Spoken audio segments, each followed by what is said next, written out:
سورۃ القلم، سورہ قلم کا تعارف۔ مقام نزول، سورہ قلم مکہ مکرمہ میں نازل ہوئی ہے۔ رکوع اور آیات کی تعداد، اس سورت میں 2 رکوع اور 52 آیتیں ہیں۔ قلم نام رکھنے کی وجہ، اس سورت کی پہلی آیت میں اللہ تعالیٰ نے قلم کی قسم ارشاد فرمائی، اس مناسبت سے اس کا نام سورہ قلم رکھا گیا۔ اس سورت کا ایک نام سورہ نون بھی ہے، اور یہ نام اس سورت کی پہلی آیت کی ابتدا میں مذکور حرف نون کی مناسبت سے رکھا گیا ہے۔ سورہ قلم کے مضامین، اس سورت کا مرکزی مضمون یہ ہے کہ اس میں اللہ تعالیٰ نے اپنی بارگاہ میں اپنے حبیب علیہ الصلوۃ والسلام کی عظمت و شان اور ان کے عظیم مقام کو ظاہر فرمایا ہے۔ نیز اس سورت میں یہ مضامین بیان کیے گئے ہیں۔ نمبر 1، کافروں نے تاجدار رسالت صلی اللہ علیہ وسلم کی شان میں گستاخی کرتے ہوئے انہیں مجنون کہا، تو اللہ تعالیٰ نے قلم اور اس کے لکھے ہوئے کی قسم ذکر کر کے اپنے حبیب علیہ الصلوۃ والسلام سے کفار کے اس الزام کی نفی فرمائی۔ اپنے حبیب علیہ الصلوۃ والسلام کو بے انتہا اجر و ثواب ملنے کی بشارت دے کر تسلی دی، اور ان سے فرمایا کہ بے شک تم عظمت و بزرگی والے اخلاق پر ہو۔ اس کے بعد مجموعی طور پر کفار کے 16 اور جس کافر نے گستاخی کی اس کے 10 عیب بیان کر کے اسے ذلیل و رسوا کر دیا۔ نمبر 2، کفار مکہ کے سامنے ایک باغ والوں کی مثال بیان کی گئی کہ جب انہوں نے اللہ تعالیٰ کی نعمتوں کی ناشکری کی اور حقداروں کو ان کا حق نہ دینے کا عزم کیا، تو اللہ تعالیٰ نے اس باغ کو جلا کر خاکستر کر دیا، اور انہیں بتایا گیا کہ جو اللہ تعالیٰ کی حدوں سے تجاوز کرے اور اس کے حکم کی مخالفت کرے تو اس کے لیے بھی اللہ تعالیٰ کی ایسی ہی سزا ہوتی ہے۔ لہٰذا وہ ہوش میں آئیں اور اپنا انجام خود سوچ لیں کہ دنیا کی سزا اتنی دردناک ہے تو آخرت کی سزا کیسی ہوگی۔ نمبر 3، یہ بتایا گیا کہ کافروں کا یہ دعویٰ غلط ہے کہ مسلمان اور کافر ایک جیسے ہیں، اور اس دعوے پر ان کے پاس کوئی دلیل نہیں۔ نمبر 4، حشر کے میدان میں کفار کی ذلت و رسوائی بیان کی گئی، اور حضور اقدس علیہ الصلوۃ والسلام کو کفار کی طرف سے پہنچنے والی ایذاؤں پر صبر کرنے اور ہر حال میں حکم الہی کے انتظار و پیروی کرنے کی تلقین کی گئی، اور اسی سلسلے میں حضرت یونس علیہ الصلوۃ والسلام کا واقعہ بیان کیا گیا۔ نمبر 5، اس سورت کے آخر میں کفار کے حسد و عناد کا ذکر کیا گیا، اور یہ بتایا گیا کہ سید المرسلین علیہ الصلوۃ والسلام تمام جہانوں کے لیے شرف کا باعث ہیں، تو ان کی طرف جنون کی نسبت کس طرح کی جا سکتی ہے۔ سورہ ملک کے ساتھ مناسبت، سورہ قلم کی اپنے سے ماقبل سورت ملک کے ساتھ مناسبت یہ ہے کہ سورہ ملک میں اللہ تعالیٰ نے اپنی قدرت اور اپنے علم کی وسعت کے دلائل بیان فرمائے، مرنے کے بعد مخلوق کے دوبارہ زندہ ہونے کو ثابت فرمایا، مشرکین کو دنیا و آخرت کے دردناک عذاب سے ڈرایا، اور انہیں اللہ تعالیٰ کی وحدانیت، موت کے بعد اٹھائے جانے اور حضور اقدس علیہ الصلوۃ والسلام کی رسالت پر ایمان لانے کی ترغیب دی۔ اور سورہ قلم کی ابتدا میں اللہ تعالیٰ نے کافروں کی طرف سے اس کے حبیب علیہ الصلوۃ والسلام پر لگائے گئے الزامات کا بڑے پرجلال انداز میں جواب دیا۔ بسم اللہ الرحمن الرحیم۔ ترجمہ، اللہ کے نام سے شروع جو نہایت مہربان رحمت والا ہے۔ نون والقلم وما یسطرون۔ ترجمہ، نون، قلم اور اس کی قسم جو لکھتے ہیں۔ نون یہ حروف مقطعات میں سے ایک حرف ہے، اس کی مراد اللہ تعالیٰ ہی بہتر جانتا ہے۔ والقلم وما یسطرون، قلم اور ان کے لکھے کی قسم۔ ایک قول یہ ہے کہ اس آیت میں قلم سے مراد وہ قلم ہے جس سے لوگ لکھتے ہیں، اور ان کے لکھے سے مراد لوگوں کی دینی تحریریں ہیں۔ دوسرا قول یہ ہے کہ قلم سے مراد وہ قلم ہے جس سے فرشتے لکھتے ہیں، اور ان کے لکھے سے بنی آدم کے اعمال کے نگہبان فرشتوں کا لکھا مراد ہے، یا ان فرشتوں کا لکھا مراد ہے جو لوح محفوظ سے عالم میں وقوع پذیر ہونے والے واقعات اپنے صحیفوں میں لکھتے ہیں۔ تیسرا قول یہ ہے کہ اس قلم سے وہ قلم مراد ہے جس سے لوح محفوظ پر لکھا گیا۔ یہ نوری قلم ہے، اور اس کی لمبائی زمین و آسمان کے فاصلے کے برابر ہے، اور ان کے لکھے سے لوح محفوظ پر لکھا ہوا مراد ہے۔ اس قلم نے اللہ تعالیٰ کے حکم سے لوح محفوظ پر قیامت تک ہونے والے تمام امور لکھ دیے ہیں، جیسا کہ حضرت عبادہ بن صامت رضی اللہ تعالیٰ عنہ سے روایت ہے۔ رسول کریم صلی اللہ تعالیٰ علیہ وسلم نے ارشاد فرمایا، اللہ تعالیٰ نے سب سے پہلے قلم کو پیدا فرمایا اور اس سے فرمایا لکھ۔ وہ عرض گزار ہوا، اے میرے رب عز و جل، میں کیا لکھوں؟ ارشاد فرمایا، جو کچھ ہو چکا اور جو ابد تک ہوگا سب کی تقدیر لکھ دے۔ اور سنن ابو داؤد کی روایت میں ہے کہ اللہ تعالیٰ نے قلم سے ارشاد فرمایا، قیامت تک جو چیزیں ہوں گی سب کی تقدیریں لکھ دے۔ ما انت بنعمت ربک بمجنون۔ ترجمہ، تم اپنے رب کے فضل سے ہرگز مجنون نہیں ہو۔ ما انت بنعمت ربک بمجنون، تم اپنے رب کے فضل سے ہرگز مجنون نہیں ہو۔ کفار نے نبی اکرم علیہ الصلوۃ والسلام کی شان میں گستاخی کرتے ہوئے کہا، یا ایھا الذی نزل علیہ الذکر انک لمجنون۔ ترجمہ، اے وہ شخص جس پر قرآن نازل کیا گیا ہے، بے شک تم مجنون ہو۔ اللہ تعالیٰ نے قسم ارشاد فرما کر ان کی بدگوئی کا رد کرتے ہوئے اپنے حبیب علیہ الصلوۃ والسلام سے ارشاد فرمایا، اے پیارے حبیب علیہ الصلوۃ والسلام، قلم اور ان کے لکھے کی قسم، آپ مجنون نہیں ہیں، کیونکہ آپ پر آپ کے رب تعالیٰ کا فضل ہے اور اس کا لطف و کرم آپ کے شامل حال ہے۔ اس نے آپ پر انعام و احسان فرمائے، نبوت اور حکمت عطا کی، مکمل فصاحت، کامل عقل، پاکیزہ خصائل اور پسندیدہ اخلاق عطا کیے۔ مخلوق کے لیے جس قدر کمالات ہونا ممکن ہے وہ سب علی وجہ الکمال عطا فرمائے، اور ہر عیب سے آپ کی بلند صفات ذات کو پاک رکھا، اور ان چیزوں کے ہوتے ہوئے آپ مجنون کیسے ہو سکتے ہیں؟ تاجدار رسالت صلی اللہ تعالی علیہ وسلم کی عظمت و شان۔ یہاں ایک نقطہ قابل ذکر ہے کہ قرآن پاک میں بکثرت مقامات پر انبیاء کرام علیہ الصلوۃ والسلام سے کفار کی جاہلانہ گفتگو کا ذکر ہے، جس کے مطالعے سے ظاہر ہوتا ہے کہ وہ بدبخت طرح طرح سے انبیاء کرام علیہ الصلوۃ والسلام کی بارگاہ میں سخت کلامی اور بےہودہ گوئی کرتے، اور وہ مقدس حضرات اپنے عظیم حلم اور فضل کے لائق انہیں جواب دیتے، لیکن حضور سید المرسلین علیہ الصلوۃ والسلام کی خدمت والا میں کفار نے جو زبان درازی کی ہے، اس کا جواب زمین و آسمان کی سلطنت کے مالک رب تعالیٰ نے خود دیا ہے، اور محبوب اکرم مطلوب اعظم صلی اللہ تعالیٰ علیہ وآلہ وسلم کی طرف سے خود دفاع فرمایا ہے، اور طرح طرح سے حضور پر نور علیہ الصلوۃ والسلام کی کفار کے الزامات سے پاکی اور برات ارشاد فرمائی ہے، اور بکثرت مقامات پر دشمنوں کے الزامات دور کرنے پر قسم یاد فرمائی، یہاں تک کہ غنی اور غنی کرنے والے رب تعالیٰ نے ہر جواب سے حضور اکرم علیہ الصلوۃ والسلام کو بے نیاز کر دیا، اور اللہ تعالیٰ کا جواب دینا حضور انور علیہ الصلوۃ والسلام کے خود جواب دینے سے بدر جہاں حضور پر نور علیہ الصلوۃ والسلام کے لیے بہتر ہوا، اور یہ وہ مرتبہ عظمیٰ ہے جس کی کوئی انتہا نہیں۔ سید المرسلین صلی اللہ تعالیٰ علیہ وسلم کی مبارک عقل، نیز کفار کے اعتراض سے ان کی جہالت اور بے وقوفی بھی واضح ہے، کیونکہ مجنون وہ ہوتا ہے جس کی عقل سلامت نہ رہے، جبکہ اللہ تعالیٰ کے حبیب علیہ الصلوۃ والسلام کی عقل مبارک تو ایسی تھی کہ کسی بشر میں اس کی مثال ملنا ممکن ہی نہیں، اور اللہ تعالیٰ نے جیسی عقل آپ صلی اللہ تعالیٰ علیہ وسلم کو عطا فرمائی ہے ویسی کسی اور کو عطا ہی نہیں کی، تو پھر آپ علیہ الصلوۃ والسلام کی طرف جنون کی نسبت کرنا جہالت کے سوا اور کیا ہے؟ عقل کی تعریف اور نبی کریم علیہ الصلوۃ والسلام کی عقل مبارک کے بارے میں بیان کرتے ہوئے حضرت علامہ شیخ عبدالحق محدث دہلوی رحمۃ اللہ تعالی فرماتے ہیں، عقل کی حقیقت کے بارے میں لوگوں کا اختلاف ہے۔ لغت کی کتاب قاموس میں کہا گیا ہے کہ عقل چیزوں کے حسن و قباحت اور ان کے کمال و نقصان کی صفات کے علم کا نام ہے، اور یہ علم عقل کے نتائج اور ثمرات سے حاصل ہوتا ہے، اور عقل ایسی قوت ہے جو اس علم کا مبدا اور سرچشمہ ہے، اور بیان کیا کہ کہا جاتا ہے کہ انسان کی حرکات و سکنات میں محمود حیت کا نام عقل ہے، حالانکہ یہ بھی عقل کے خواص اور آثار کی قسم سے ہے۔ عقل کی تعریف کے بارے میں قول حق جسے علماء نے بیان کیا یہ ہے کہ عقل ایک روحانی نور ہے جس سے ضروری اور نظری علوم معلوم ہوتے ہیں، اور عقل کے وجود کا آغاز بچے کی پیدائش کے ساتھ ہے، پھر وہ رفتہ رفتہ نشو و نما پاتا ہے، یہاں تک کہ بالغ ہونے کے وقت کامل ہو جاتا ہے، اور حضور اکرم علیہ الصلوۃ والسلام عقل اور علم میں کمال کے اس مرتبے پر تھے کہ آپ کے علاوہ کوئی بشر اس درجے تک نہیں پہنچا۔ اللہ تعالیٰ نے جو کچھ آپ علیہ الصلوۃ والسلام پر فیضان فرمایا ان میں سے بعض پر عقول و افکار حیران ہیں، اور جو بھی آپ کے احوال کی کیفیتوں اور آپ کی صفات حمیدہ اور محاسن افعال کی تلاش و جستجو کرتا ہے، اور جوامع الکلم، حسن شمائل، نادر و لطیف خصائل، لوگوں کی سیاسی تدبیر، شرعی احکام کا اظہار و بیان، آداب جلیلہ کی تفاصیل، اخلاق حسنہ کی ترغیب و تحریص، آسمانی کتابوں اور ربانی صحیفوں پر آپ کا عمل، گزشتہ امتوں کے تاریخی حالات، سابقہ دنوں کے احوال، کہاوتوں اور ان کے وقائع اور احوال کا بیان، اہل عرب جو کہ چوپایوں اور درندوں کی مانند تھے، جن کی طبیعتیں جہل و جفا اور نادانی و شقاوت کی بنا پر متنفر اور دور رہنے والی تھیں، ان کی اصلاح و تدبیر، ان کے ظلم و جفا اور ایذاء و تکلیفوں پر آپ کا صبر و تحمل، پھر ان کو علم و عمل، حسن اخلاق اور اعمال میں انتہائی درجے تک پہنچانا، انہیں دنیا و آخرت کی سعادتوں سے بہرہ ور کرنا،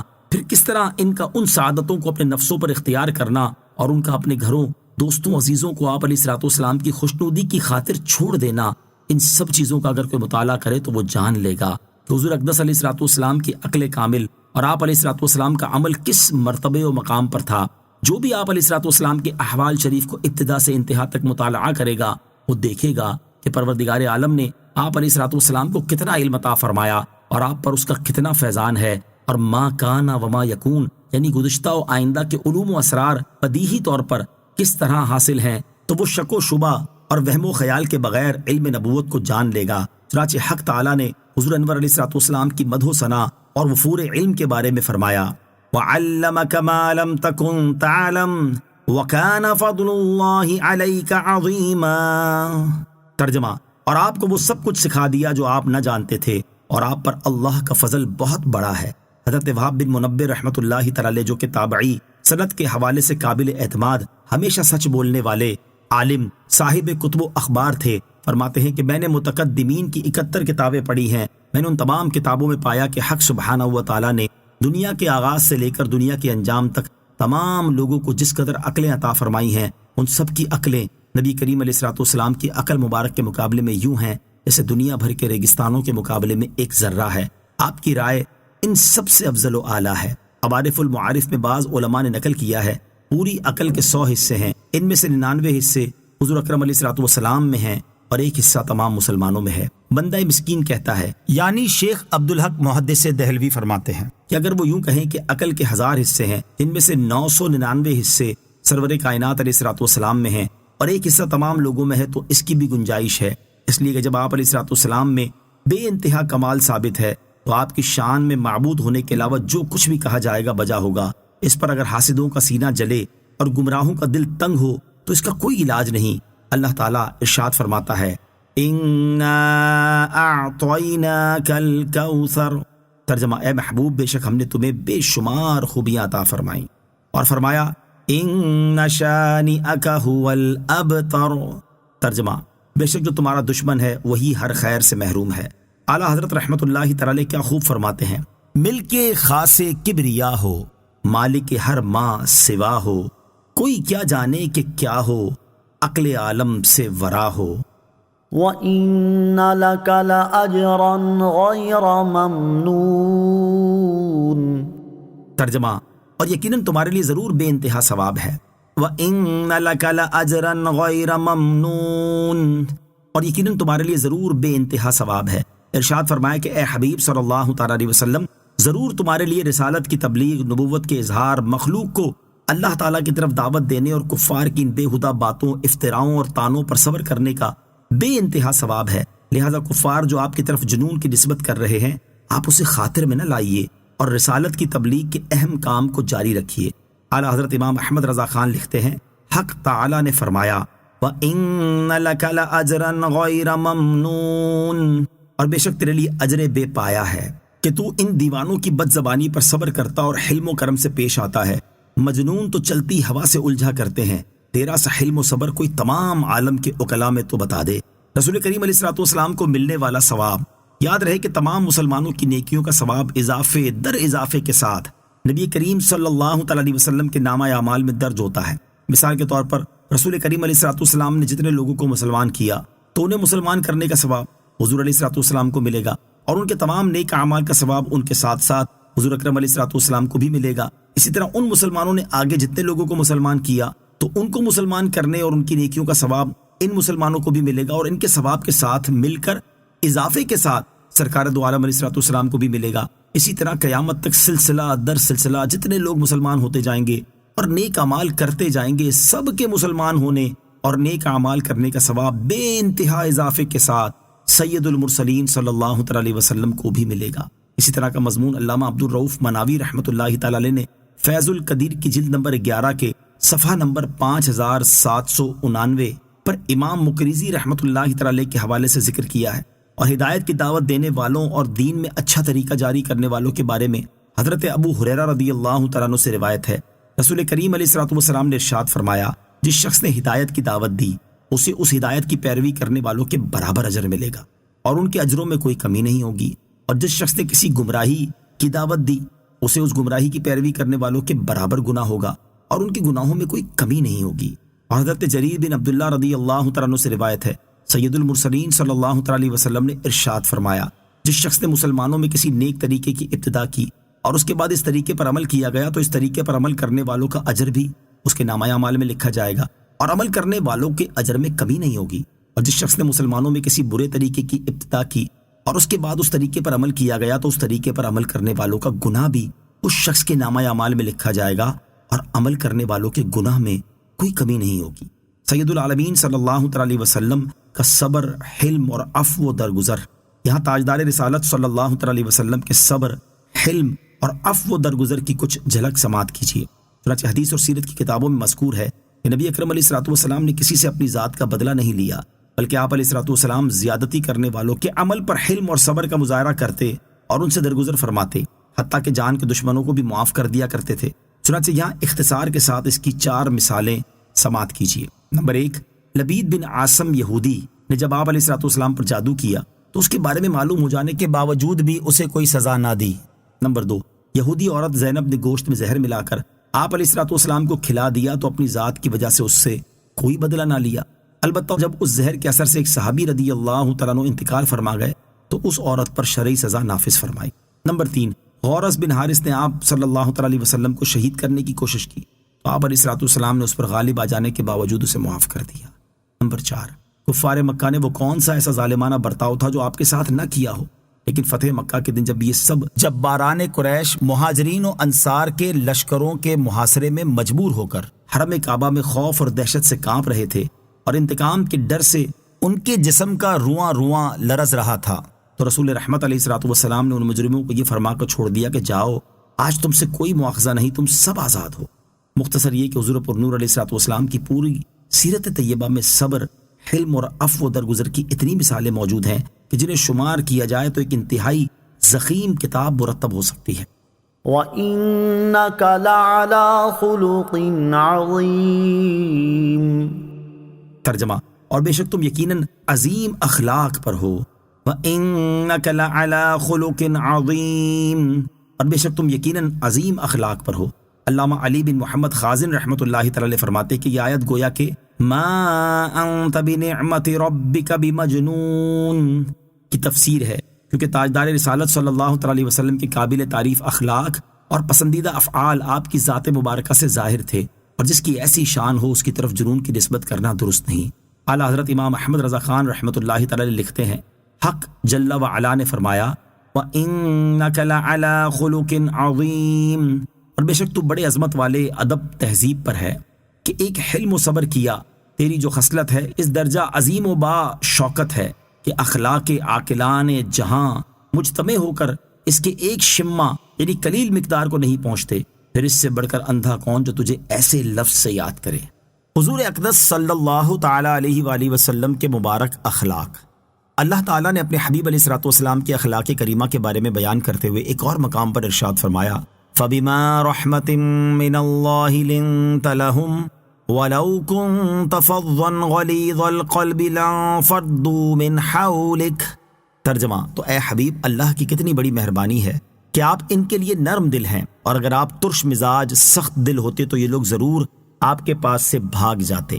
اور حضرت جابر رضی اللہ تعالیٰ عنہ سے روایت ہے، نبی کریم صلی اللہ تعالیٰ علیہ وآلہ وسلم نے ارشاد فرمایا، اللہ تعالیٰ نے اخلاق کے درجات مکمل کرنے اور اچھے اعمال کے کمالات پورے کرنے کے لیے مجھ کو بھیجا۔ حضرت سعد بن حشام رضی اللہ تعالیٰ عنہ فرماتے ہیں، میں نے حضرت عائشہ صدیقہ رضی اللہ تعالیٰ عنہا سے دریافت کیا، اے ام المومنین رضی اللہ تعالیٰ عنہا، مجھے رسول اللہ صلی اللہ تعالیٰ علیہ وآلہ وسلم کے اخلاق کے بارے میں بتائیے۔ حضرت عائشہ صدیقہ رضی اللہ تعالیٰ عنہا نے فرمایا، کیا تم قرآن نہیں پڑھتے؟ میں نے عرض کی کیوں نہیں؟ تو آپ نے ارشاد فرمایا، رسول اللہ صلی اللہ تعالیٰ علیہ وسلم کا خلق قرآن ہی تو ہے۔ اور علامہ عبد المصطفیٰ اعظمی رحمۃ اللہ تعالیٰ علیہ لکھتے ہیں، حضور نبی کریم علیہ الصلوۃ والسلام محاسن اخلاق کے تمام گوشوں کے جامع تھے، یعنی حلم و عفو، رحم و کرم، عدل و انصاف، جود و سخا، ایثار و قربانی، مہمان نوازی، عدم تشدد، شجاعت، ایفائے عہد، حسن معاملہ، صبر و قناعت، نرم گفتاری، خوش روئی، ملنساری، مساوات، غم خاری، سادگی و بے تکلفی، تواضع، انکساری اور حیاداری کی اتنی بلند منزلوں پر آپ صلی اللہ تعالیٰ علیہ وسلم فائز و سرفراز ہیں کہ حضرت عائشہ رضی اللہ تعالیٰ عنہا نے ایک جملے میں اس کی صحیح تصویر کھینچتے ہوئے ارشاد فرمایا کہ کانا خلقہ القرآن، یعنی تعلیمات قرآن پر پورا پورا عمل، یہی آپ علیہ الصلوۃ والسلام کے اخلاق تھے۔ اور علامہ اسماعیل حقی رحمۃ اللہ تعالی فرماتے ہیں، رسول کریم صلی اللہ تعالیٰ علیہ وآلہ وسلم کا اخلاق تمام اخلاقی اچھائیوں کا جامع ہے، اور اللہ تعالیٰ نے آپ علیہ الصلوۃ والسلام کو حضرت نوح علیہ الصلوۃ والسلام کا شکر، حضرت ابراہیم علیہ الصلوۃ والسلام کی خلت، حضرت موسیٰ علیہ الصلوۃ والسلام کا اخلاص، حضرت اسماعیل علیہ الصلوۃ والسلام کے وعدے کی سچائی، حضرت یعقوب اور حضرت ایوب علیہ الصلوۃ والسلام کا صبر، حضرت داؤد علیہ الصلوۃ والسلام کا عذر، حضرت سلیمان اور حضرت عیسیٰ علیہ الصلوۃ والسلام کی عاجزی، اور ان کے علاوہ تمام انبیاء علیہ الصلوۃ والسلام کے اخلاق عطا فرمائے، اور یہ وہ مقام ہے جو تمام انبیاء کرام علیہ الصلوۃ والسلام میں سے صرف سید المرسلین صلی اللہ تعالی علیہ وآلہ وسلم کو عطا ہوا ہے۔ اعلیٰ حضرت امام احمد رضا خان علیہ رحمت الرحمان کیا خوب فرماتے ہیں، تیرے خلق کو حق نے عظیم کہا، تیری خلق کو حق نے جمیل کیا، کوئی تجھ سا ہوا ہے نہ ہوگا شہا، تیرے خالق حسن و ادا کی قسم۔ علم اور عمل دونوں اعتبار سے کامل اور جامع شخصیت۔ یہاں ایک نکتہ قابل ذکر ہے، اللہ تعالیٰ نے اپنے حبیب علیہ الصلوۃ والسلام کے علم مبارک کے بارے میں ارشاد فرمایا، وَأَنزَلَ اللَّهُ عَلَيْكَ الْكِتَابَ وَالْحِكْمَةَ وَعَلَّمَكَ مَا لَمْ تَكُنْ تَعْلَمْ وَكَانَ فَضْلُ اللَّهِ عَلَيْكَ عَظِيمًا۔ ترجمہ، اور اللہ نے آپ پر کتاب اور حکمت نازل فرمائی اور آپ کو وہ سب کچھ سکھا دیا جو آپ نہ جانتے تھے، اور آپ پر اللہ کا فضل بہت بڑا ہے۔ اور اپنے حبیب صلی اللہ تعالی علیہ وسلم کے عمل مبارک کے بارے میں ارشاد فرمایا، وَإِنَّكَ لَعَلَىٰ خُلُقٍ عَظِيمٍ۔ ترجمہ، اور بے شک تم یقیناً عظیم اخلاق پر ہو۔ اس سے معلوم ہوا کہ سید المرسلین صلی اللہ تعالی علیہ وآلہ وسلم علم اور عمل دونوں اعتبار سے کامل اور جامع ہیں۔ سرکار دو عالم صلی اللہ تعالی علیہ وآلہ وسلم کے اخلاق کریمہ سے متعلق ایک عظیم واقعہ۔ ویسے تو احادیث اور سیرت کی کتابوں میں سید المرسلین صلی اللہ تعالی علیہ وآلہ وسلم کے اخلاق کریمہ کے بے شمار واقعات مذکور ہیں، جنہیں اختصار کے ساتھ بھی یہاں بیان کرنا ممکن نہیں۔ البتہ ہم ایک ایسا واقعہ ذکر کرتے ہیں جس سے معلوم ہوتا ہے کہ بڑے تو بڑے صحیح، چھوٹے بچے تک بھی تاجدار رسالت صلی اللہ تعالی علیہ وسلم کے اخلاق کریمہ سے بہت متاثر تھے، اور کسی صورت بھی آپ کے دامن اقدس سے جدائی انہیں برداشت نہ تھی۔ چنانچہ حضرت زید بن حارثہ رضی اللہ تعالیٰ عنہ زمانہ جاہلیت میں اپنی والدہ کے ساتھ ننیال جا رہے تھے کہ بنو کین نے وہ قافلہ لوٹ لیا اور حضرت زید رضی اللہ تعالیٰ عنہ کو مکے میں لا کر بیچ دیا۔ حکیم بن حزام نے اپنی پھوپھی حضرت خدیجہ رضی اللہ تعالیٰ عنہا کے لیے ان کو خرید لیا۔ جب حضور اقدس علیہ الصلوۃ والسلام کا نکاح حضرت خدیجہ رضی اللہ تعالیٰ عنہا سے ہوا تو انہوں نے زید رضی اللہ تعالیٰ عنہ کو حضور اقدس علیہ الصلوۃ والسلام کی خدمت میں بطور ہدیہ پیش کیا۔ حضرت زید رضی اللہ تعالیٰ عنہ کے والد کو ان کی جدائی کا بہت صدمہ تھا، اور وہ حضرت زید رضی اللہ تعالیٰ عنہ کی جدائی میں اشعار پڑھتے اور روتے ہوئے ڈھونڈتے پھرا کرتے تھے۔ اتفاق سے ان کی قوم کے چند لوگوں کا حج کی غرض سے مکہ جانا ہوا تو وہاں انہوں نے حضرت زید رضی اللہ تعالیٰ عنہ کو پہچان لیا، اور جب وہ حج سے واپس گئے تو انہوں نے حضرت زید رضی اللہ تعالیٰ عنہ کی خیر و خبر ان کے باپ کو سنائی۔ حضرت زید رضی اللہ تعالیٰ عنہ کے باپ اور چچا فدیے کی رقم لے کر ان کو غلامی سے چھڑانے کی خاطر مکہ مکرمہ میں حضور پر نور علیہ الصلوۃ والسلام کی خدمت میں پہنچے اور عرض کیا، اے ہاشم کی اولاد، اپنی قوم کے سردار، تم لوگ حرم کے رہنے والے ہو اور اللہ عز و جل کے گھر کے پڑوسی ہو، تم خود قیدیوں کو رہا کراتے ہو، بھوکوں کو کھانا کھلاتے ہو، ہم اپنے بیٹے کی طلب میں تمہارے پاس پہنچے ہیں، ہم پر احسان فرماؤ اور کرم کرو، فدیہ قبول کرو اور اس کو رہا کر دو، بلکہ جو فدیہ ہو اس سے زیادہ لے لو۔ نبی پاک علیہ الصلوۃ والسلام نے فرمایا، بس اتنی ہی بات ہے؟ عرض کیا، حضور بس یہی عرض ہے۔ آپ صلی اللہ تعالی علیہ وسلم نے ارشاد فرمایا، زید کو بلاؤ اور اس سے پوچھ لو، اگر وہ تمہارے ساتھ جانا چاہے تو بغیر فدیہ ہی کہ وہ تمہاری نظر ہے، اور اگر نہ جانا چاہے تو میں ایسے شخص پر جبر نہیں کر سکتا جو خود نہ جانا چاہے۔ چنانچہ حضرت زید رضی اللہ تعالیٰ عنہ بلائے گئے اور آپ صلی اللہ تعالی علیہ وسلم نے فرمایا، تم ان کو پہچانتے ہو؟ عرض کی، جی ہاں پہچانتا ہوں، یہ میرے باپ ہیں اور یہ میرے چچا۔ حضور اقدس علیہ الصلوۃ والسلام نے فرمایا کہ میرا حال بھی تمہیں معلوم ہے، اب تمہیں اختیار ہے کہ میرے پاس رہنا چاہو تو میرے پاس رہو، ان کے ساتھ جانا چاہو تو اجازت ہے۔ حضرت زید رضی اللہ تعالیٰ عنہ نے عرض کی، حضور میں آپ صلی اللہ تعالیٰ علیہ وسلم کے مقابلے میں بھلا کس کو پسند کر سکتا ہوں؟ آپ علیہ الصلوۃ والسلام میرے لیے باپ کی جگہ بھی ہیں اور چچا کی جگہ بھی ہیں۔ ان دونوں باپ چچا نے کہا کہ زید، غلامی کو آزادی پر ترجیح دیتے ہو، باپ چچا اور سب گھر والوں کے مقابلے میں غلام رہنے کو پسند کرتے ہو؟ حضرت زید رضی اللہ تعالیٰ عنہ نے فرمایا کہ ہاں، میں نے ان میں ایسی بات دیکھی ہے جس کے مقابلے میں کسی چیز کو بھی پسند نہیں کر سکتا۔ حضور پر نور علیہ الصلوۃ والسلام نے جب یہ جواب سنا تو ان کو گود میں لے لیا اور فرمایا کہ میں نے اس کو اپنا بیٹا بنا لیا۔ حضرت زید رضی اللہ تعالیٰ عنہ کے باپ اور چچا بھی یہ منظر دیکھ کر بہت خوش ہوئے اور خوشی سے ان کو چھوڑ کر واپس چلے گئے۔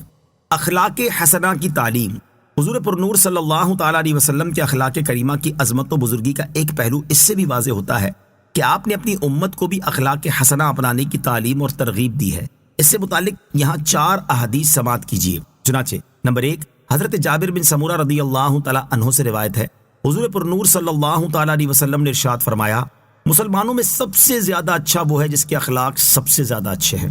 نمبر 2، حضرت ابو ہریرہ رضی اللہ تعالیٰ عنہ سے روایت ہے، حضور اقدس صلی اللہ تعالیٰ علیہ وسلم نے ارشاد فرمایا، بندہ حسن اخلاق کی وجہ سے دن میں روزہ رکھنے اور رات میں قیام کرنے والوں کا درجہ پا لیتا ہے۔ نمبر 3، حضرت ابو درداء رضی اللہ تعالیٰ عنہ سے روایت ہے، رسول کریم صلی اللہ تعالیٰ علیہ وآلہ وسلم نے ارشاد فرمایا، میزان عمل میں حسن اخلاق سے زیادہ وزنی کوئی چیز نہیں۔ نمبر 4، حضرت عبداللہ بن عمر رضی اللہ تعالیٰ عنہ سے روایت ہے، رسول اکرم صلی اللہ تعالیٰ علیہ وسلم نے 3 مرتبہ یہ ارشاد فرمایا، کیا میں تمہیں اس شخص کے بارے میں نہ بتاؤں جو قیامت کے دن تم میں سب سے زیادہ مجھے محبوب اور سب سے زیادہ میری مجلس کے قریب ہوگا؟ ہم نے عرض کی، یا رسول اللہ صلی اللہ تعالیٰ علیہ وآلہ وسلم کیوں نہیں؟ ارشاد فرمایا، یہ وہ شخص ہوگا جس کے اخلاق تم میں سب سے زیادہ اچھے ہوں گے۔ فَسَتُبْصِرُ وَيُبْصِرُونَ بِأَيِّكُمُ الْمَفْتُونُ۔ ترجمہ، تو جلد ہی تم بھی دیکھ لوگے اور وہ بھی دیکھ لیں گے کہ تم میں کون مجنون تھا۔ فَسَتُبْصِرُ،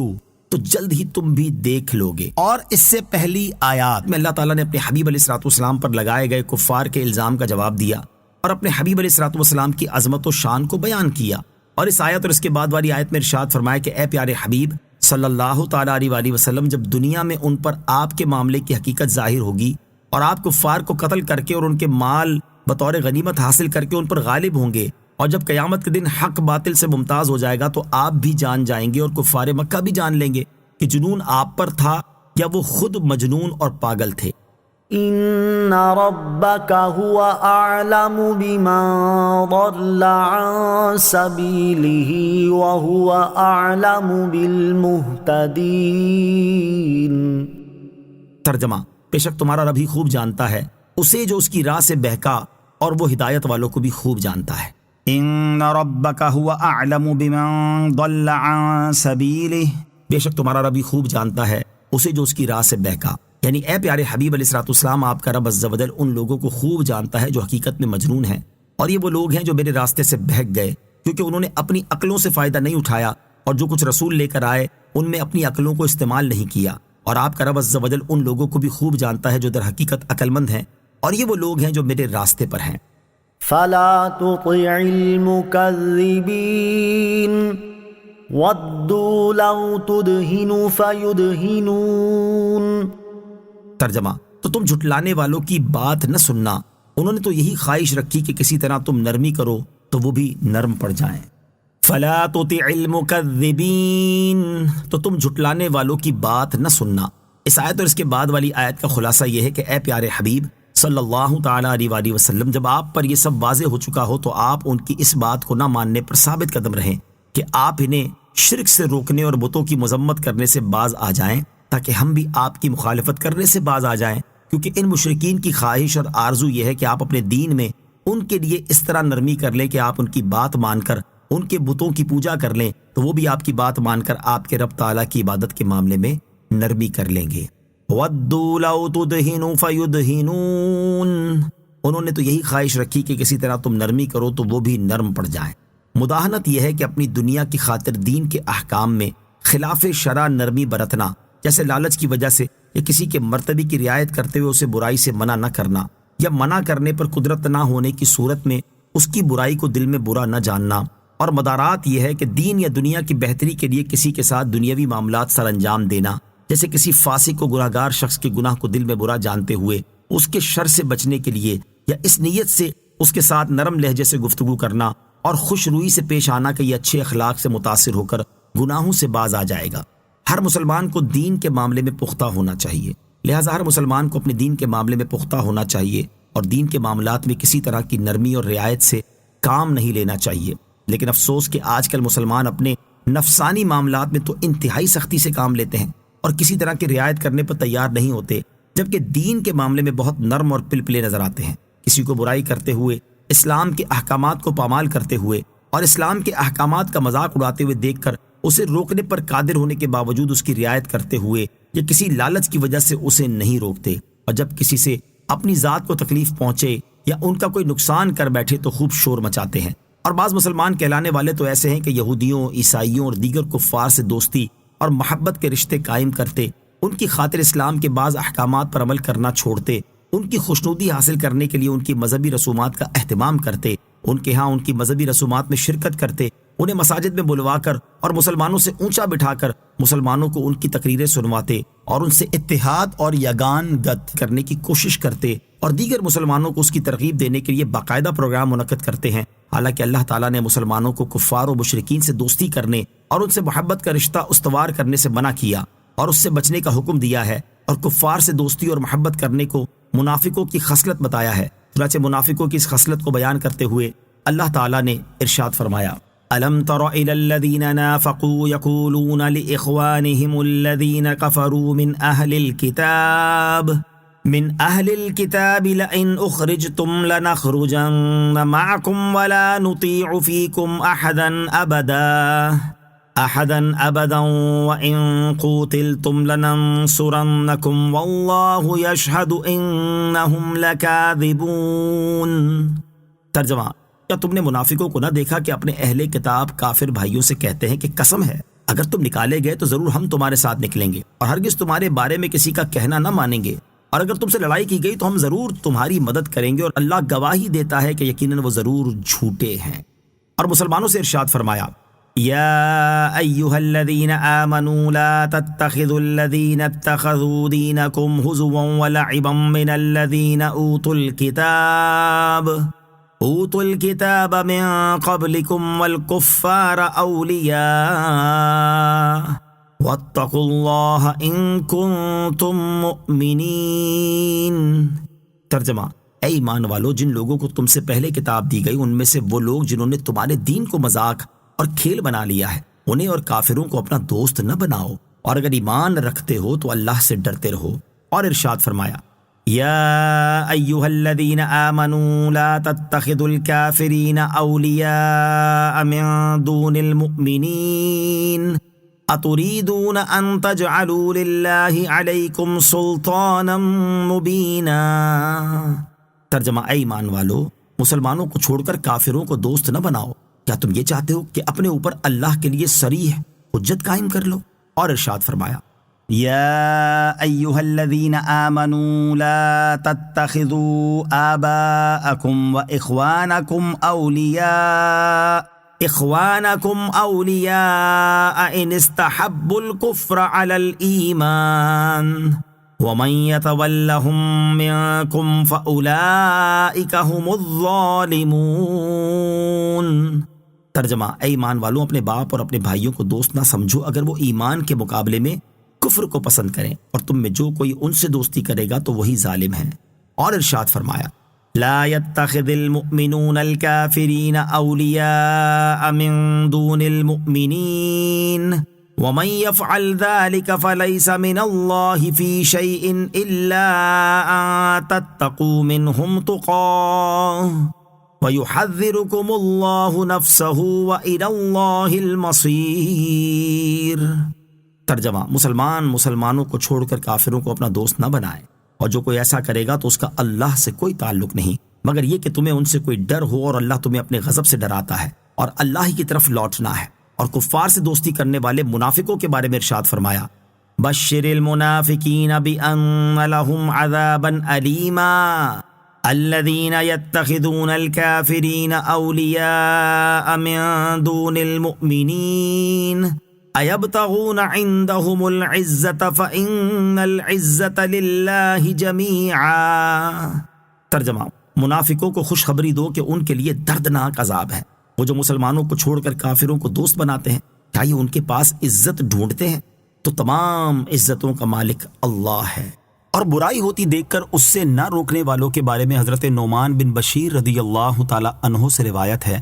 حضور پرنور صلی اللہ تعالی علیہ وآلہ وسلم نے ارشاد فرمایا: اللہ تعالیٰ کی حدود میں نرمی برتنے والے اور ان میں مبتلا ہونے والے کی مثال ان لوگوں جیسی ہے جنہوں نے کشتی میں قرآن دازی کی تو بعض کے حصے میں نیچے والا حصہ آیا اور بعض کے حصے میں اوپر والا۔ نیچے والوں کو پانی کے لیے اوپر والوں کے پاس جانا ہوتا تھا، اوپر والوں کو نیچے والوں کے پانی لے کر گزرنے کی وجہ سے اذیت پہنچی اور انہوں نے اسے زحمت شمار کیا، تو نیچے والوں میں سے ایک شخص نے کلاڑا لیا اور کشتی کے نچلے حصے میں سوراخ کرنے لگا۔ اوپر والے اس کے پاس آئے اور کہنے لگے: تجھے کیا ہو گیا ہے؟ اس نے کہا: میری وجہ سے تمہیں تکلیف ہوتی تھی اور پانی کے بغیر گزارا نہیں، اس لیے میں کشتی میں سوراخ کر رہا ہوں تاکہ مجھے پانی حاصل ہو جائے اور تمہاری تکلیف دور ہو جائے۔ پس اگر انہوں نے اس کا ہاتھ پکڑ لیا تو اسے ڈوبنے سے بچا لیا اور خود بھی بچ جائیں گے، اور اگر اسے چھوڑ دیا اور سوراخ کرنے سے منع نہیں کیا تو اسے ہلاک کریں گے اور اپنی جانوں کو ہلاک کر بیٹھیں گے۔ اور حضرت ام سلمہ رضی اللہ تعالی عنہا سے روایت ہے، رسول اللہ صلی اللہ تعالی علیہ وآلہ وسلم نے ارشاد فرمایا، ان قریب تم پر ایسے بادشاہ مسلط ہوں گے جن سے تم نیکی بھی دیکھو گے اور برائی بھی، تو جس نے ان کی برائی کو برا کہا وہ بری ہوا، اور جس نے ان کی برائی کو برا کہنے کی قدرت نہ رکھنے کی وجہ سے اس برائی کو دل سے برا سمجھا، وہ بھی ان کی برائی میں شریک ہونے کے وبال سے سلامت رہا۔ البتہ جو دل سے ان کی برائی پر راضی ہوا اور اس نے ان کی پیروی کی تو وہ ہلاک ہوا۔ اللہ تعالیٰ مسلمانوں کو عقل سلیم عطا فرمائے اور اپنے دین پر پختگی اور اس کے احکامات پر مضبوطی سے عمل کی توفیق عطا فرمائے، آمین۔ نوٹ: کفار و مشرکین سے تعلقات رکھنے کے بارے میں تفصیلی معلومات حاصل کرنے کے لیے فتاوی رضویہ کی جلد نمبر 14 میں موجود اعلیٰ حضرت امام اہل سنت امام احمد رضا خان رحمۃ اللہ تعالی کے رسالے المحجۃ المؤتمنہ فی آیات الممتحنہ، غیر مسلموں سے تعلقات رکھنے کی شرعی حدود کا تفصیلی بیان کا مطالعہ فرمائیں۔ ولا تطع كل حلاف مہین۔ ترجمہ: اور ہر ایسے آدمی کی بات نہ سننا جو بڑا قسمیں کھانے والا ذلیل۔ ولا تطع كل حلاف، اور ہر ایسے آدمی کی بات نہ سننا جو بڑا قسمیں کھانے والا۔ اس سے پہلی آیت میں اللہ تعالیٰ نے مشرکین کی بات ماننے سے منع کیا اور اس ممانعت میں تمام کفار داخل ہیں۔ اب یہاں کفر کے علاوہ مزید عیوب بیان کر کے دوبارہ منع کیا جا رہا ہے کہ جس کافر میں یہ عیب ہوں اس کی بات بطور خاص نہ مانی جائے۔ یہاں آیت میں 2 عیب بیان کیے گئے ہیں۔ نمبر 1 وہ حلاف ہے۔ حلاف اسے کہتے ہیں جو حق اور باطل دونوں طرح کے معاملات میں بہت زیادہ قسمیں کھاتا ہو۔ نمبر 2 وہ ذلیل ہے کیونکہ بات بات پر قسمیں کھانے والا اور جھوٹی قسمیں کھانے والا لوگوں کی نگاہوں میں ذلیل ہوتا ہے۔ یاد رہے کہ جمہور مفسرین کے نزدیک اس آیت سے لے کر آیت نمبر 16 تک جو مذموم اوصاف بیان کیے گئے یہ ولید بن مغیرہ کے ہیں، جبکہ بعض مفسرین کا قول یہ ہے کہ یہ اوصاف اسود بن عبد یغوث یا اخنس بن شریک یا ابو جہل بن حشام کے ہیں۔ بات بات پر قسمیں اٹھانے والے نصیحت حاصل کریں۔ اس آیت سے ان مسلمانوں کو بھی نصیحت حاصل کرنی چاہیے کہ جو بات بات پر اللہ تعالیٰ کی یا قرآن کی قسمیں اٹھانا شروع کر دیتے ہیں اور بسا اوقات جھوٹے ہونے کے باوجود بھی کثرت کے ساتھ قسمیں کھاتے نظر آتے ہیں تاکہ کسی طرح ان کی بات کو سچ مان لیا جائے، اور ان کے اس عمل کی وجہ سے لوگوں کی نظروں میں ان کی جو عزت اور مقام بنتا ہے وہ سب اچھی طرح جانتے ہیں۔ زیادہ قسمیں کھانے اور قسموں کو دھوکہ دینے اور فساد برپا کرنے کا ذریعہ بنانے سے منع کرتے ہوئے اللہ تعالیٰ ارشاد فرماتا ہے، وَلَا تَجْعَلُوا اللَّهَ عُرْضَةً لِأَيْمَانِكُمْ۔ ترجمہ: اور اپنی قسموں کی وجہ سے اللہ کے نام کو آڑ نہ بنا لو۔ اور ارشاد فرماتا ہے، وَلَا تَتَّخِذُوا أَيْمَانَكُمْ دَخَلًا بَيْنَكُمْ فَتَزِلَّ قَدَمٌ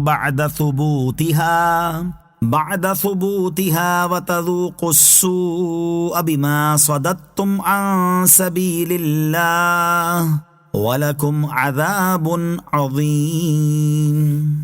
ترجمہ: اور تم اپنی قسموں کو اپنے درمیان دھوکے اور فساد کا ذریعہ نہ بناؤ ورنہ قدم ثابت قدمی کے بعد پھسل جائیں گے اور تم اللہ کے راستے سے روکنے کی وجہ سے سزا کا مزہ چکھو گے اور تمہارے لیے بہت بڑا عذاب ہوگا۔ اور قسموں کے بدلے دنیا کا ذلیل مال لینے والوں کے بارے میں ارشاد فرماتا ہے، ان الذين يشترون بعهد الله وايمانهم ثمنا قليلا اولئك لا خلاق لهم في الاخره ولا يكلمهم الله ولا ينظر اليهم يوم القيامه ولا يزكيهم ولهم عذاب اليم۔ ترجمہ: بے شک وہ لوگ جو اللہ کے وعدے اور اپنی قسموں کے بدلے تھوڑی سی قیمت لیتے ہیں ان لوگوں کے لیے آخرت میں کچھ حصہ نہیں، اور اللہ قیامت کے دن نہ تو ان سے کلام فرمائے گا اور نہ ان کی طرف نظر کرے گا اور نہ انہیں پاک کرے گا، اور ان کے لیے دردناک عذاب ہے۔ اللہ تعالیٰ مسلمانوں کو ہدایت اور عقل سلیم عطا فرمائے، آمین۔ ہمازٍ مشاء بنمیم۔ ترجمہ: سامنے سامنے بہت تانے دینے والا، چغلی کے ساتھ ادھر ادھر بہت پھرنے والا۔ ہماز بہت تانے دینے والا۔ اس آیت میں بھی 2 عیب بیان کیے گئے ہیں۔ نمبر 1 وہ ہماز ہے۔ ہماز اس شخص کو کہتے ہیں جو لوگوں کے سامنے ان کے بکثرت عیب نکالے یا بہت تانے دے۔ عیب جوئی کرنے اور تانے دینے کی مذمت، ایسے شخص کے بارے میں اللہ تعالیٰ ارشاد فرماتا ہے، وَيْلٌ لِكُلِّ ہُمَزَةٍ۔ ترجمہ: اس کے لیے خرابی ہے جو لوگوں کے منہ پر عیب نکالے۔ اور حضرت راشد بن سعد مقرانی رضی اللہ تعالی عنہ سے مروی ہے، رسول اللہ صلی اللہ تعالی علیہ وآلہ وسلم نے ارشاد فرمایا، معراج کی رات میں کچھ عورتوں اور مردوں کے پاس سے گزرا جو ان کی پستانوں کے ساتھ لٹکے ہوئے تھے۔ میں نے کہا، اے جبرائیل علیہ السلام، یہ کون لوگ ہیں؟ حضرت جبرائیل نے عرض کی، یا رسول اللہ صلی اللہ تعالی علیہ وسلم، یہ وہ مرد اور عورتیں ہیں جو لوگوں کے سامنے بہت عیب نکالتے اور تانے دیا کرتے تھے۔ نمبر 2، وہ چغلی کے ساتھ ادھر ادھر بہت پھرنے والا ہے۔ چغلی کی تعریف اور اس کی مذمت۔ چغلی کی تعریف یہ ہے کہ لوگوں کے درمیان فساد ڈالنے کے لیے ایک کی بات دوسرے تک پہنچانا۔ احادیث میں چغل خوری کی شدید مذمت بیان کی گئی ہے، یہاں ان میں سے 3 احادیث سماعت کیجیے۔ نمبر 1، حضرت حذیفہ رضی اللہ تعالیٰ عنہ فرماتے ہیں، میں نے حضور پرنور صلی اللہ تعالیٰ علیہ وآلہ وسلم کو ارشاد فرماتے ہوئے سنا کہ چغل خور جنت میں نہیں جائے گا۔ نمبر 2، حضرت عبد الرحمن بن غنم اشعری رضی اللہ تعالیٰ عنہ سے مروی ہے، حضور اقدس صلی اللہ تعالیٰ علیہ وسلم نے ارشاد فرمایا، اللہ تعالیٰ کے بہترین بندے وہ ہیں کہ جب ان کو دیکھا جائے تو اللہ تعالیٰ یاد آ جائے، اور اللہ تعالیٰ کے بدترین بندے چغلی خانے کے لیے ادھر ادھر پھرنے والے، دوستوں کے درمیان جدائی ڈالنے والے اور بے عیب لوگوں کی خامیاں نکالنے والے ہیں۔ نمبر 3، حضرت علا بن حارث رضی اللہ تعالیٰ عنہ سے روایت ہے، سرکار دو عالم صلی اللہ تعالیٰ علیہ وسلم نے ارشاد فرمایا، منہ پر برا بھلا کہنے والوں، پیٹھ پیچھے عیب جوئی کرنے والوں، چغلی کھانے والوں اور بے عیب لوگوں میں عیب تلاش کرنے والوں کو اللہ تعالیٰ قیامت کے دن کتوں کی شکل میں جمع فرمائے گا۔ مناع للخیر معتد اثیم۔ ترجمہ، بھلائی سے بڑا روکنے والا، حد سے بڑھنے والا، بڑا گناہ گار۔ مناع للخیر، بھلائی سے بڑا روکنے والا۔ اس آیت میں اس کافر کے 3 عیوب بیان کیے گئے ہیں۔ نمبر 1، وہ بھلائی سے بڑا روکنے والا ہے۔ اس سے مراد یہ ہے کہ وہ ایسا بخیل ہے کہ نہ خود نیک کاموں میں خرچ کرتا ہے اور نہ دوسرے کو نیک کاموں میں خرچ کرنے دیتا ہے۔ حضرت عبداللہ ابن عباس رضی اللہ تعالیٰ عنہما اس کے معنی بیان کرتے ہوئے فرماتے ہیں کہ بھلائی سے روکنے سے مقصود اسلام سے روکنا ہے، کیونکہ ولید بن مغیرہ اپنے بیٹوں اور رشتہ داروں سے کہتا تھا کہ اگر تم میں سے کوئی اسلام میں داخل ہوا تو میں اسے اپنے مال سے کچھ نہ دوں گا۔ نمبر 2، لوگوں پر ظلم کرنے میں حد سے بڑھنے والا ہے۔ نمبر 3، سخت گناہ گار ہے۔ عتل بعد ذلك زنیم۔ ترجمہ، سخت مزاج، اس کے بعد ناجائز پیداوار ہے۔ عتل، سخت مزاج۔ اس آیت میں اس کافر کے 2 عیب بیان کیے گئے کہ وہ طبعی طور پر بد مزاج اور بد زبان ہے، اور ان تمام عیوب سے بڑھ کر اس کا عیب یہ ہے کہ وہ ناجائز پیداوار ہے، تو اس سے خبیث افعال کے صادر ہونے میں کیا تعجب ہے۔ ابو البرکات عبداللہ بن احمد نصفی رحمۃ اللہ تعالی علیہ فرماتے ہیں، مروی ہے کہ ولید بن مغیرہ نے اپنی ماں سے جا کر کہا کہ محمد صلی اللہ علیہ وسلم نے میرے بارے میں 10 باتیں بیان فرمائی ہیں، ان میں سے 9 کے بارے میں تو میں جانتا ہوں کہ وہ مجھ میں موجود ہیں، لیکن ان کی یہ بات کہ میں ناجائز پیداوار ہوں، اس کا حال مجھے معلوم نہیں۔ اب تو مجھے سچ سچ بتا دے کہ اصل حقیقت کیا ہے، ورنہ میں تیری گردن مار دوں گا۔ اس پر اس کی ماں نے کہا کہ تیرا باپ نامرد تھا، اس لیے مجھے یہ اندیشہ ہوا کہ جب وہ مر جائے گا تو اس کا مال دوسرے لوگ لے جائیں گے، تو اس چیز سے بچنے کے لیے میں نے ایک چرواہے کو اپنے پاس بلا لیا، اور تو اس چرواہے کی اولاد ہے۔ سید المرسلین علیہ الصلوۃ والسلام کی شان محبوبیت، اس سے تاجدار رسالت صلی اللہ علیہ وسلم کی فضیلت، شان محبوبیت اور بارگاہ الہی میں آپ کا مقام معلوم ہوتا ہے کہ ولید نے اللہ عز و جل کے حبیب علیہ الصلوۃ والسلام کی شان میں ایک جھوٹا کلمہ کہا تھا کہ معاذ اللہ، آپ علیہ الصلوۃ والسلام مجنون ہیں۔ اس کے جواب میں اللہ تعالیٰ نے اس کے 10 وہ عیوب ظاہر فرما دیے جو واقعی اس میں موجود تھے، اور ان میں سے ایک عیب یعنی حرامی ہونا ایسا تھا کہ اس آیت کے نازل ہونے سے ہی معلوم ہوا، ورنہ اب تک اس کے بارے میں سب یہی سمجھتے تھے کہ وہ خاندان قریش سے ہے۔ نوٹ یاد رہے کہ یہاں تک 9 عیب بیان ہوئے، جبکہ 10ویں عیب کا ذکر اگلی آیت میں ہے۔ ان کان ذا مال وبنین اذا تتلی علیہ آیاتنا قال اساطیر الاولین۔ ترجمہ، اس بنا پر بات نہ مانو کہ وہ مال اور بیٹوں والا ہے، جب اس پر ہماری آیتیں پڑھی جاتی ہیں تو کہتا ہے کہ اگلوں کی کہانیاں ہیں۔ ان کان ذا مال وبنین، کہ وہ مال اور بیٹوں والا ہے۔ اس آیت کا تعلق اسی سورت کی آیت نمبر 10 سے بھی ہو سکتا ہے۔ اس صورت میں آیت کا معنی یہ ہوگا کہ اے حبیب صلی اللہ تعالیٰ علیہ وسلم، ان عیبوں کے ہونے کے ساتھ آپ اس کافر کی بات نہ مانیں کہ وہ مالدار اور بیٹوں والا ہے۔ اور اس آیت کا تعلق اس کے بعد والی آیت سے بھی ہو سکتا ہے۔ اس صورت میں اس آیت اور اس کے بعد والی آیت کا معنی یہ ہوگا کہ وہ کافر مال اور اولاد والا ہے، تو اسے چاہیے تھا کہ نعمتوں کی وجہ سے اللہ تعالیٰ کا شکر ادا کرتا اور ایمان لاتا، لیکن اس لعین نے شکر کرنے کی بجائے مال اور اولاد کی وجہ سے اللہ تعالیٰ کی آیتوں کا انکار کرنا شروع کر دیا، اور جب اس کے سامنے قرآن پاک کی آیتیں پڑھی جاتی ہیں تو وہ کہتا ہے کہ یہ اگلوں کی جھوٹی کہانیاں ہیں۔ اس صورت میں ولید بن مغیرہ کا 10واں عیب بنتا ہے، جبکہ مجموعی طور پر آیت نمبر 8 سے لے کر یہاں تک سید المرسلین علیہ الصلوۃ والسلام کے دشمنوں کے 10 سے زیادہ عیب بیان کیے گئے ہیں۔ سنسمہ علی الخرطوم، ترجمہ، قریب ہے کہ ہم اس کی سور کسی تھوتنی پر داغ دیں گے۔ سنسمہ علی الخرطوم، قریب ہے کہ ہم اس کی سور کسی تھوتنی پر داغ دیں گے۔ اس آیت میں اس کافر کے لیے وعید بیان کرتے ہوئے ارشاد فرمایا کہ ہم اس کی سور کسی تھوتنی پر داغ کر اس کا چہرہ بگاڑ دیں گے اور اس کی بد باطنی کی علامت اس کے چہرے پر نمودار کر دیں گے تاکہ یہ اس کے لیے عار کا سبب ہو۔ یہ خبر دنیا میں اس طرح پوری ہوئی کہ اللہ تعالیٰ نے اس کے عیوب بیان کر کے اسے ایسا ذلیل و رسوا کیا کہ جس طرح داغ کبھی ختم نہیں ہوتا، اسی طرح اس کی ذلت بھی کبھی ختم نہ ہوئی، اور آخرت میں یہ خبر اس طرح پوری ہوگی کہ جہنم میں داخل کرنے سے پہلے اس کے چہرے کو سیاہ کر دیا جائے گا، یا اللہ تعالیٰ اس کی ناک پر ایسی علامت بنا دے گا جس سے اہل محشر پہچان لیں گے کہ یہی وہ کافر ہے جو دین حق کا انکار کرنے میں اور رسول کریم علیہ الصلوۃ والسلام سے عداوت رکھنے میں پیش تھا۔ انا بلوناہم کما بلونا اصحاب الجنہ اذ اقسموا لیصرمنہا مصبحین۔ ترجمہ، بے شک ہم نے انہیں جانچا جیسا باغ والوں کو جانچا تھا جب انہوں نے قسم کھائی کہ ضرور صبح ہوتے اس باغ کو کاٹ لیں گے۔ اِنَّا بَلَوْنَاهُمْ كَمَا بَلَوْنَا أَصْحَابَ الْجَنَّةِ،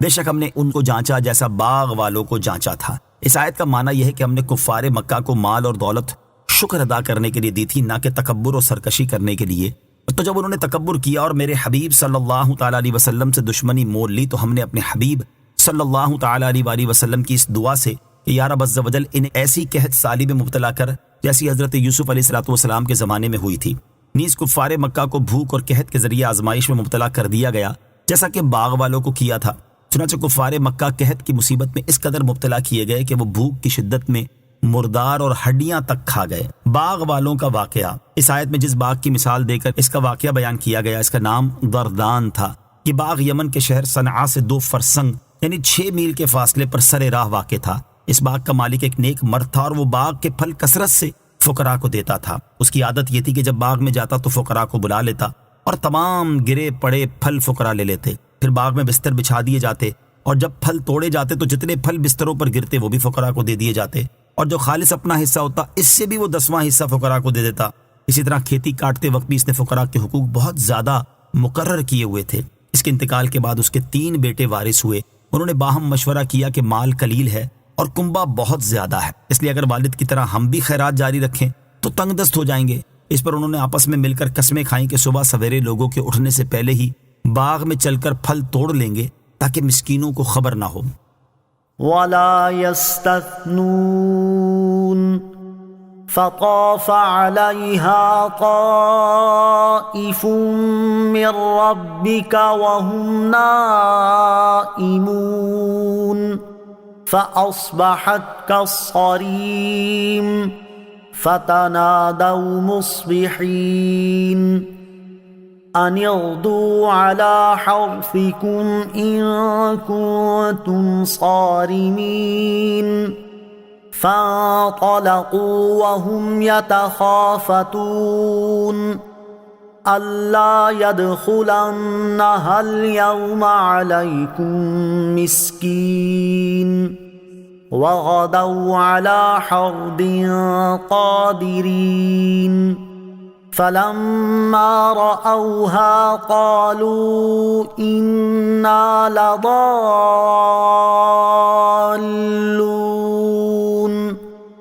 بل نحن محرومون قال أوسطهم ألم أقل لكم لولا تسبحون قالوا سبحان ربنا إنا كنا ظالمين فأقبل بعضهم على بعض يتلاومون قالوا يا ويلنا إنا كنا طاغين عسى ربنا أن يبدلنا خيرا منها إنا إلى ربنا راغبون۔ ترجمہ، اور انشاءاللہ نہیں کہہ رہے تھے تو اس باغ پر تیرے رب کی طرف سے ایک پھیری کرنے والا پھیری کر گیا جبکہ وہ سو رہے تھے، تو صبح کے وقت وہ باغ سیاہ رات کی طرح ہو گیا۔ پھر انہوں نے صبح ہوتے ایک دوسرے کو پکارا کہ اگر تم کاٹنا چاہتے ہو تو صبح سویرے اپنی کھیتی پر چلو، تو وہ چلے اور آپس میں آہستہ آہستہ کہتے جاتے تھے کہ ہرگز آج کوئی مسکین تمہارے پاس باغ میں آنے نہ پائے، اور وہ خود کو روکنے پر قادر سمجھتے ہوئے صبح سویرے چلے۔ پھر جب انہوں نے اس باغ کو دیکھا تو کہنے لگے بے شک ہم ضرور راستہ بھٹک گئے ہیں، بلکہ ہم محروم ہو گئے ہیں۔ ان میں جو بہتر تھا اس نے کہا کیا میں تم سے نہیں کہتا تھا کہ تم تسبیح کیوں نہیں کرتے؟ انہوں نے کہا ہمارا رب پاک ہے، بے شک ہم ظالم تھے۔ پھر وہ ایک دوسرے کی طرف ملامت کرتے متوجہ ہوئے، بولے ہائے ہماری خرابی، بے شک ہم سرکش تھے، امید ہے کہ ہمارا رب ہمیں اس سے بہتر بدل دے، یقیناً اب ہم اپنے رب کی طرف ہی رغبت رکھنے والے ہیں۔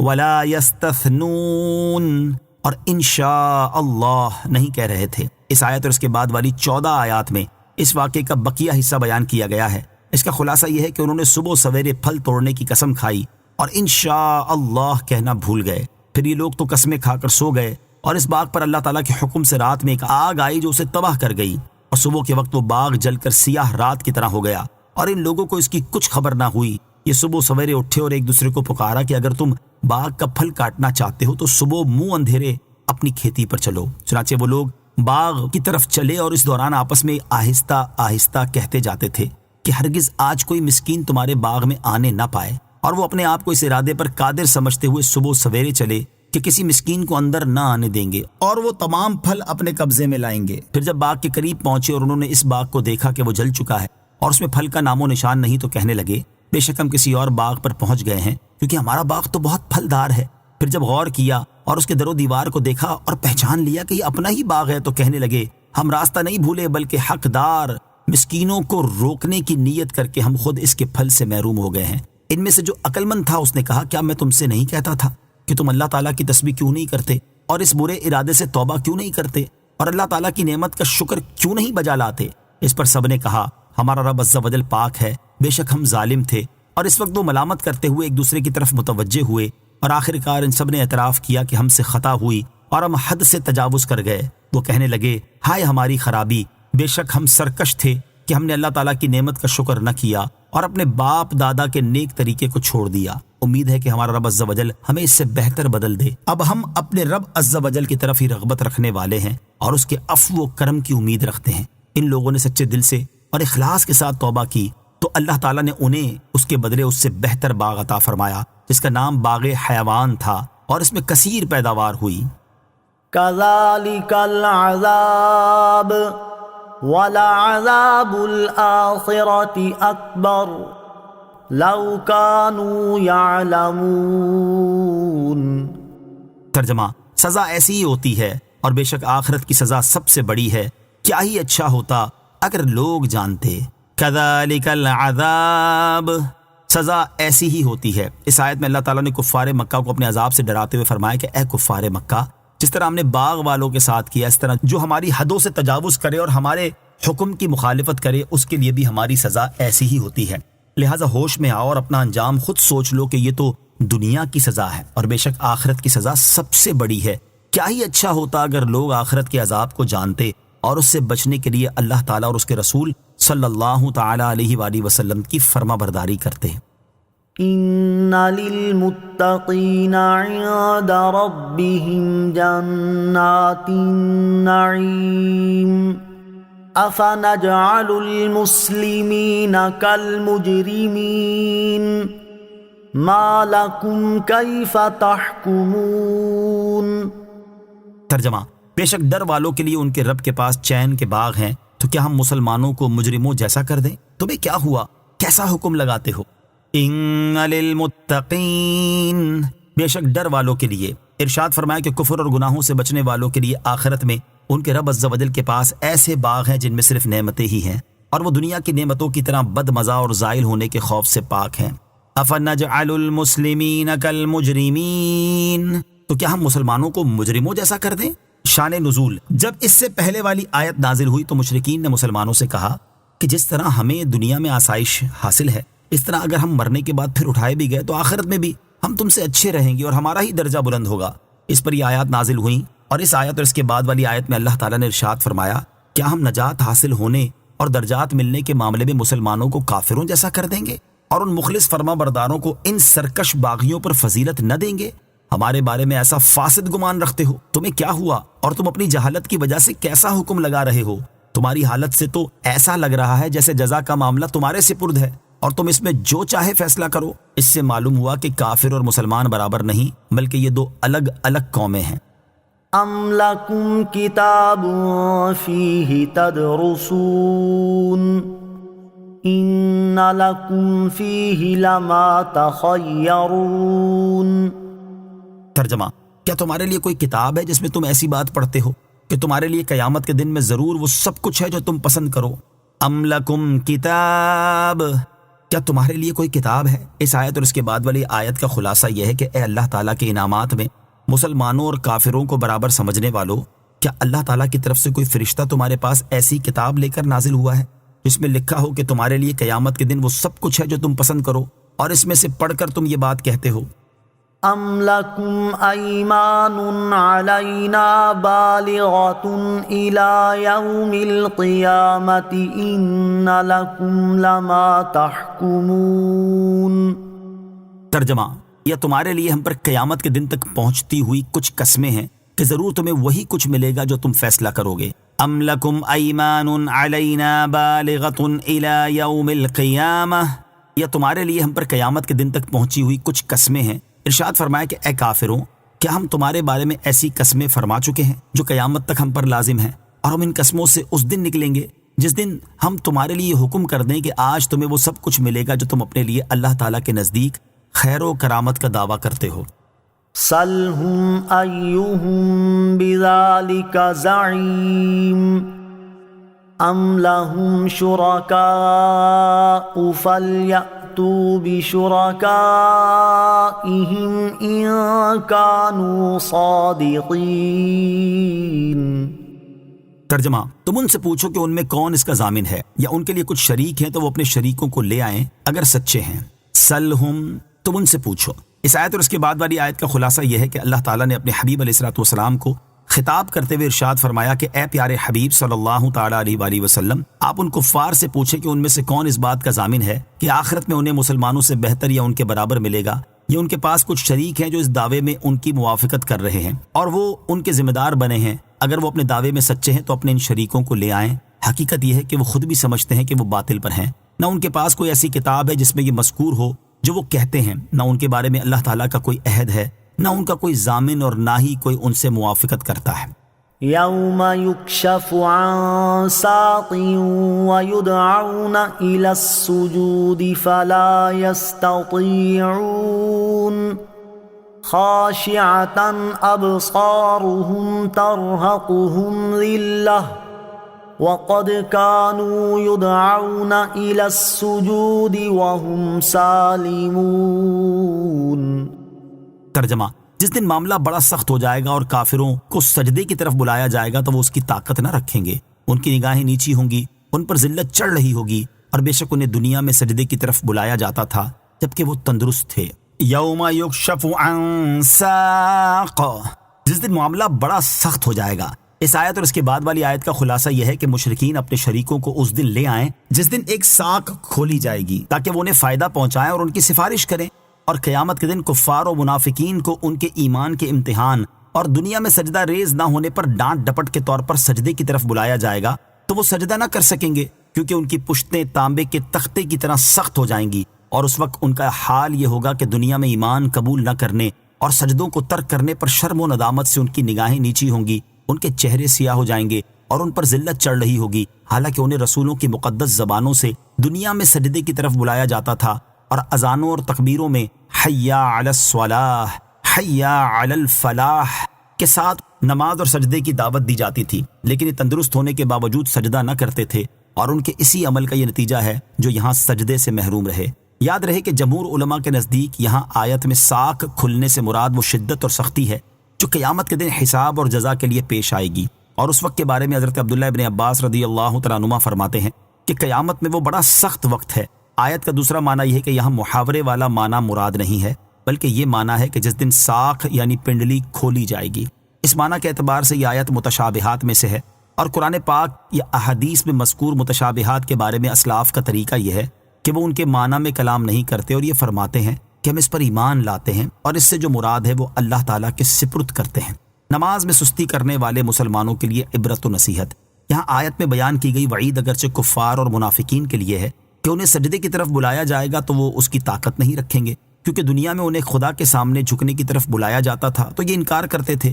یہ اگرچہ کفار کے بارے میں ہے، لیکن اس میں ان مسلمانوں کے لیے بھی بہت عبرت اور نصیحت ہے جو شرعی عذر نہ ہونے کے باوجود نماز ادا نہیں کرتے، بلکہ بعض اوقات نماز ہی قضا کر دیتے ہیں، اس سرے سے نماز پڑھتے ہی نہیں۔ جماعت کے ساتھ نماز پڑھنے کا حکم دیتے ہوئے ایک مقام پر اللہ تعالیٰ ارشاد فرماتا ہے وَأَقِيمُوا الصَّلَاةَ وَآتُوا الزَّكَاةَ وَارْكَعُوا مَعَ الرَّاكِعِينَ۔ ترجمہ، اور نماز قائم رکھو اور زکوٰۃ ادا کرو اور رکوع کرنے والوں کے ساتھ رکوع کرو۔ اور نماز ادا کرنے میں سستی کرنے والوں کے بارے میں فرماتا ہے ان المنافقین یخادعون اللہ وهو خادعهم وَإِذَا قَامُوا إِلَى الصَّلَاةِ قَامُوا كُسَالَى يُرَاءُونَ النَّاسَ وَلَا يَذْكُرُونَ اللَّهَ إِلَّا قَلِيلًا۔ ترجمہ، بے شک منافق لوگ اپنے گمان میں اللہ کو فریب دینا چاہتے ہیں اور وہی انہیں غافل کر کے مارے گا، اور جب نماز کے لیے کھڑے ہوتے ہیں تو بہت بڑے سست ہو کر لوگوں کے سامنے ریاکاری کرتے ہوئے کھڑے ہوتے ہیں اور اللہ کو بہت تھوڑا یاد کرتے ہیں۔ اور نماز قضا کر کے پڑھنے والوں کے بارے میں فرماتا ہے فَوَيْلٌ لِّلْمُصَلِّينَ الَّذِينَ هُمْ عَن صَلَاتِهِمْ سَاهُونَ۔ ترجمہ، تو ان نمازیوں کے لیے خرابی ہے جو اپنی نماز سے غافل ہیں۔ اور نمازیں ضائع کرنے والوں کے بارے میں فرماتا ہے فَخَلَفَ مِن بَعْدِهِمْ خَلْفٌ أَضَاعُوا الصَّلَاةَ وَاتَّبَعُوا الشَّهَوَاتِ فَسَوْفَ يَلْقَوْنَ غَيًّا۔ ترجمہ، تو ان کے بعد وہ نالائق لوگ ان کی جگہ آئے جنہوں نے نمازوں کو ضائع کیا اور اپنی خواہشوں کی پیروی کی، تو ان قریب وہ جہنم کی خوفناک وادی غی سے جا ملیں گے۔ اور حضرت ابو ہریرہ رضی اللہ تعالیٰ عنہ سے روایت ہے نبی اکرم صلی اللہ تعالیٰ علیہ وسلم نے ارشاد فرمایا منافقین پر سب سے زیادہ گراں نماز عشاء اور فجر ہے، اور اگر وہ جانتے کہ اس میں کیا ہے تو گھسٹتے ہوئے آتے۔ اور بے شک میں نے ارادہ کیا کہ نماز قائم کرنے کا حکم دوں، پھر کسی کو حکم فرماؤں کہ لوگوں کو نماز پڑھائے، اور میں اپنے ہمراہ کچھ لوگوں کو جن کے پاس لکڑیوں کے گٹھے ہوں ان کے پاس لے کر جاؤں جو نماز میں حاضر نہیں ہوتے، اور ان کے گھر ان پر آگ سے جلا دوں۔ اور حضرت عمر فاروق رضی اللہ تعالیٰ عنہ سے روایت ہے ایک شخص نے عرض کی یا رسول اللہ صلی اللہ تعالیٰ علیہ وسلم، اسلام میں سب سے زیادہ اللہ تعالیٰ کے نزدیک محبوب کیا چیز ہے؟ ارشاد فرمایا وقت میں نماز پڑھنا، اور جس نے نماز چھوڑی اس کا کوئی دین نہیں۔ نماز دین کا ستون ہے۔ اور حضرت ابو سعید رضی اللہ تعالیٰ عنہ سے روایت ہے رسول اللہ صلی اللہ تعالیٰ علیہ وسلم نے ارشاد فرمایا جس نے قصدن نماز چھوڑی تو اس کا نام جہنم کے اس دروازے پر لکھ دیا جاتا ہے جس سے وہ جہنم میں داخل ہوگا۔ اور حضرت انس رضی اللہ تعالیٰ عنہ سے روایت ہے حضور اقدس صلی اللہ تعالیٰ علیہ وسلم نے ارشاد فرمایا سب سے پہلے قیامت کے دن بندے سے نماز کا حساب لیا جائے گا، اگر یہ درست ہوئی تو باقی اعمال بھی ٹھیک رہیں گے، اور یہ بگڑی تو سبھی بگڑے۔ اللہ تعالیٰ ہر مسلمان کو پابندی کے ساتھ اور صحیح طریقے سے باجماعت نماز ادا کرنے کی توفیق عطا فرمائے، اور نماز کی ادائیگی میں سستی اور کاہلی سے محفوظ فرمائے، آمین۔ فَذَرْنِي وَمَن يُكَذِّبُ بِهَذَا الْحَدِيثِ سَنَسْتَدْرِجُهُم مِّنْ حَيْثُ لَا يَعْلَمُونَ۔ ترجمہ، تو جو اس بات کو جھٹلاتا ہے اسے مجھ پر چھوڑ دو، ان قریب ہم انہیں آہستہ آہستہ وہاں سے لے جائیں گے جہاں سے انہیں خبر بھی نہ ہوگی۔ فَذَرْنِي وَمَن يُكَذِّبُ بِهَذَا الْحَدِيثِ، تو جو اس بات کو جھٹلاتا ہے اسے مجھ پر چھوڑ دو۔ اس سے پہلی آیت میں اللہ تعالیٰ نے کفار کو قیامت کے دن کی ہولناکی کا خوف دلایا، اور اب انہیں ڈر سنانے میں اضافہ کرتے ہوئے اپنے عذاب سے ڈرایا،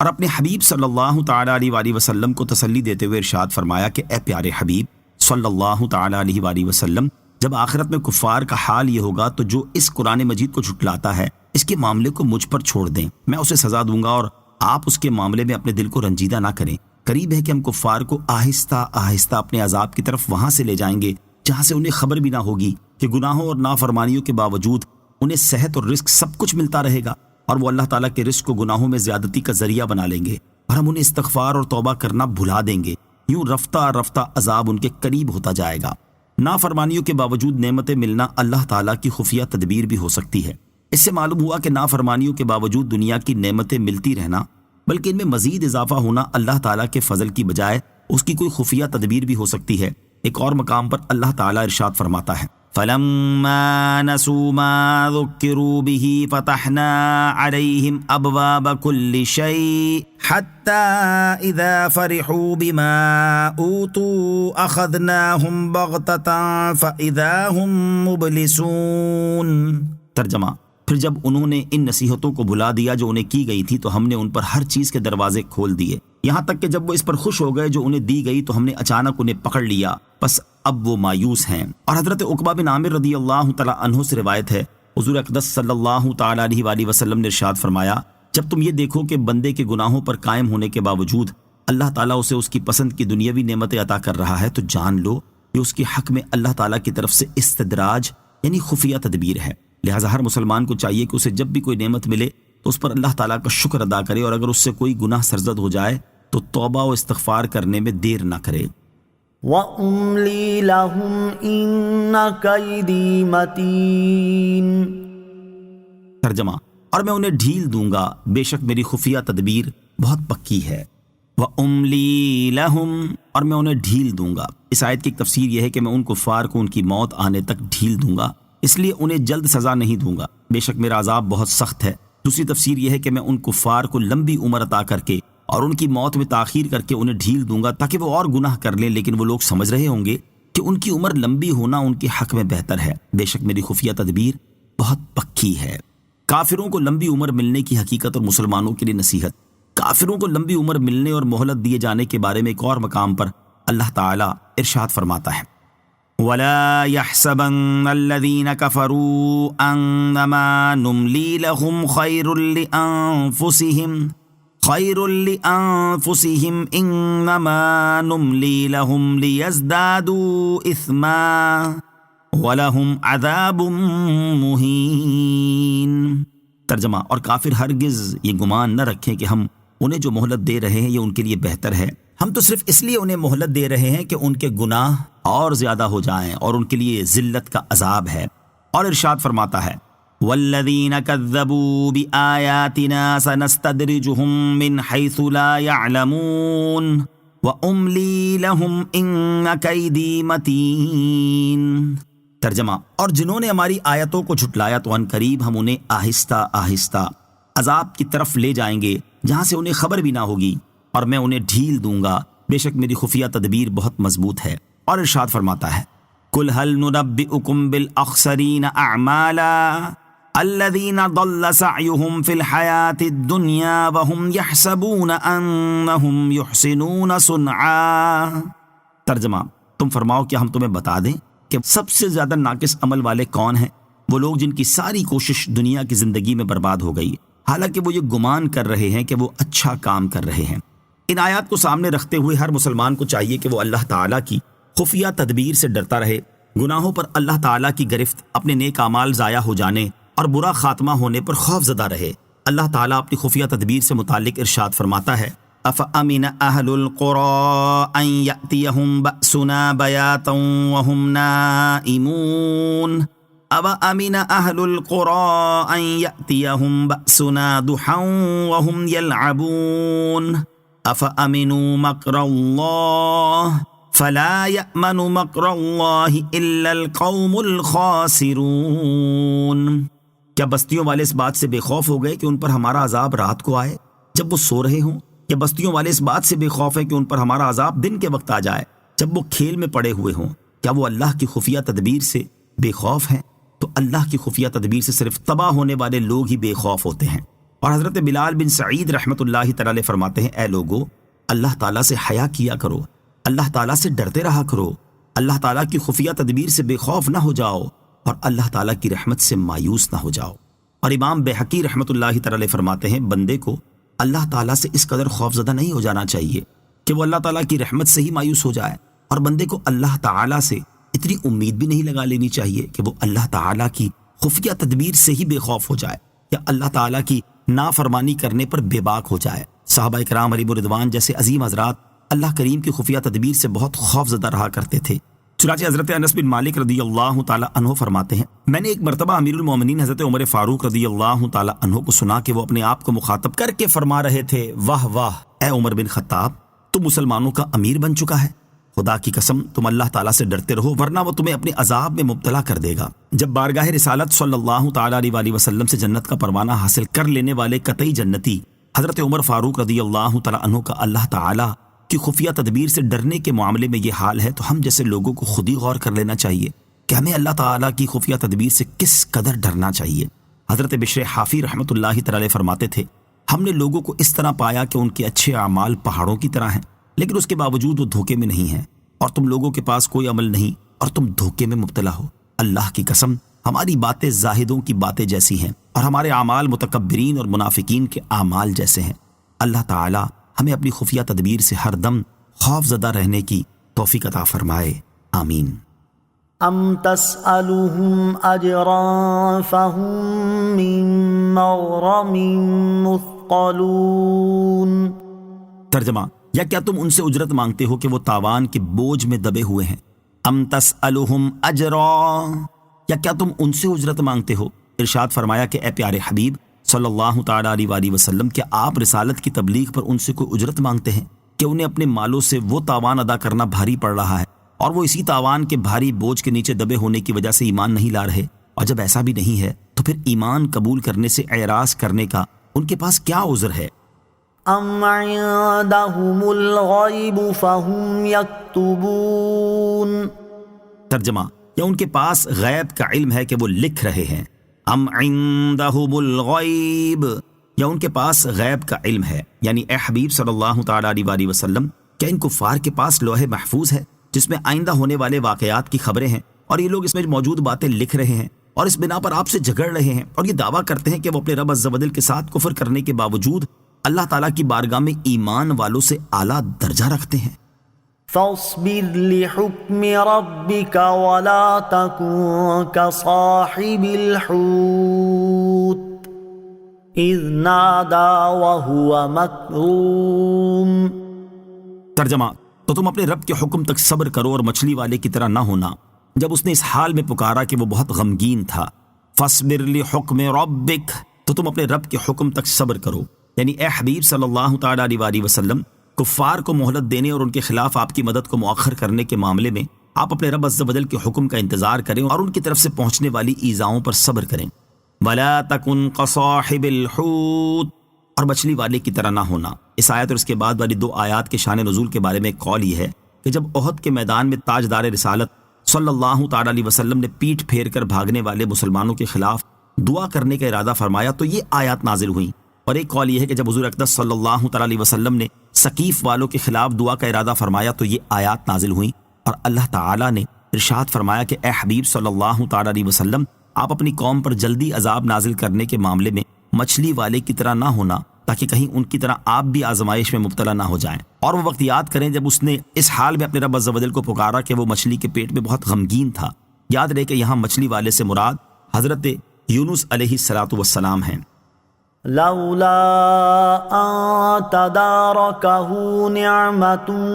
من ربہ لنبذ بالعراء وهو مذموم فاجتباہ ربہ فجعلہ من الصالحین۔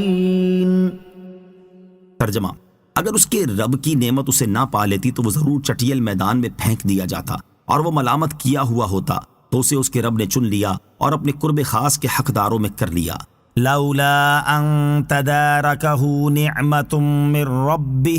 اگر اس کے رب کی نعمت اسے نہ پا لیتی۔ اس آیت کی تفسیر یہ ہے کہ اگر حضرت یونس علیہ السلام کے رب عز و جل کی رحمت ان کی دستگیری نہ کرتی اور اللہ تعالیٰ ان کے عذر اور دعا کو قبول فرما کر ان پر انعام نہ فرماتا تو وہ ضرور ملامت کیے ہوئے مچھلی کے پیٹ سے چٹیل میدان میں پھینک دیے جاتے، لیکن ایسا نہیں ہوا، بلکہ اللہ تعالیٰ نے ان پر رحمت فرمائی اور وہ بغیر ملامت کیے ہوئے مچھلی کے پیٹ سے باہر تشریف لائے۔ دوسری تفسیر یہ ہے کہ اگر حضرت یونس علیہ السلام کے رب عز و جل کی رحمت ان کی دستگیری نہ فرماتی تو وہ قیامت تک مچھلی کے پیٹ میں ہی رہتے، پھر وہ ضرور ملامت کیے ہوئے میدان حشر میں پھینک دیے جاتے۔ فاجتباہ ربہ، تو اسے اس کے رب نے چن لیا، یعنی حضرت یونس علیہ السلام کے دعا کرنے اور اپنا عذر پیش کرنے کی وجہ سے اللہ تعالیٰ نے انہیں چن لیا اور ان کی نیکی کی صفات کو مزید ترقی دی اور انہیں ہر ایسا کام کرنے سے محفوظ کر دیا جسے چھوڑ دینا بہتر ہو۔ وَإِن